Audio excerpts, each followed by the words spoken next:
ইসরায়েলকে বাঁচাতে বিপুল পরিমাণ সামরিক ব্যয় করে যুক্তরাষ্ট্র। দক্ষিণ কোরিয়া ভিত্তিক মিলিটারি ওয়াচ ম্যাগাজিন বলছে, শুধু ১২ দিন ইরানকে ঠেকাতে নিজেদের থার্ড প্রতিরক্ষা ব্যবস্থার ১৫ থেকে ২০% ব্যয় করেছে পেন্টাগন। সম্প্রতি প্রকাশিত প্রতিবেদনে এই ক্ষেপণাস্ত্র প্রতিরক্ষা ব্যবস্থার সীমাবদ্ধতা নিয়েও আলোচনা করেছে ম্যাগাজিনটি।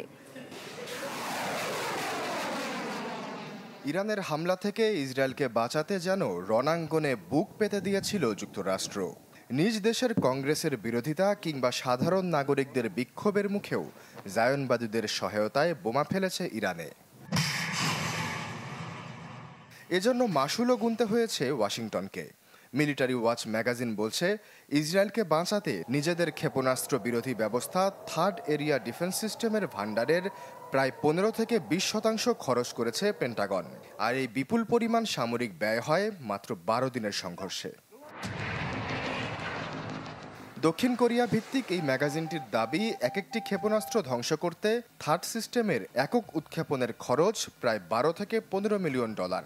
ইরান ইসরায়েল সংঘর্ষে থার্ড সিস্টেমের প্রায় ৬০ থেকে ৮০টি ইন্টারসেপ্টর উৎক্ষেপণ হয়েছে, যার মাধ্যমে কেবল থার্ড সিস্টেমে ওয়াশিংটনের খরচ প্রায় ৮১০ মিলিয়ন থেকে ১.২ বিলিয়ন ডলার। ২০১৭ সাল থেকে বিশ্বের নানা দেশের সমরতত্ত্ব নিয়ে প্রতিবেদন প্রকাশ করছে মিলিটারি ওয়াচ ম্যাগাজিন। সম্প্রতি ইরান ইসরায়েল সংঘাত নিয়ে প্রকাশিত প্রতিবেদনে বেশ কিছু চাঞ্চল্যকর দাবি সামনে আনে ম্যাগাজিনটি, যাতে বলা হয় ১২ দিনে ক্ষেপণাস্ত্র আক্রমণের তীব্রতা কমায় ইরান।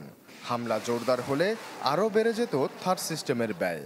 যদি একাধিক ওয়ারহেড সহ ক্ষেপণাস্ত্রের উৎক্ষেপণ করত তেহরান, তবে খুব দ্রুত শেষ হয়ে যেত থার্ড সিস্টেমের সক্ষমতা। ম্যাগাজিনটির পর্যবেক্ষণ, থার্ড সিস্টেমের একটি বড় সীমাবদ্ধতা হলো এর স্বল্প মজুদ এবং কম প্রাপ্যতা, যা আরও বড় ও উচ্চ তীব্রতার যুদ্ধের ক্ষেত্রে উল্লেখযোগ্য উদ্বেগ তৈরি করতে পারে। ইসরায়েলের থার্ড সিস্টেমের ব্যবহার এবং খরচ নিয়ে সীমাবদ্ধতার এই আলোকে বিশ্বব্যাপী এর কার্যকারিতা নিয়ে উদ্বেগ জানিয়েছে মিলিটারি ওয়াচ। আশ্বাস চৌধুরী, চ্যানেল 24। এসএমসি ওটসালাই এলো আরো উন্নত নতুন প্যাকে। জীবন বাঁচায়, জীবনকে এগিয়ে নিয়ে যায়।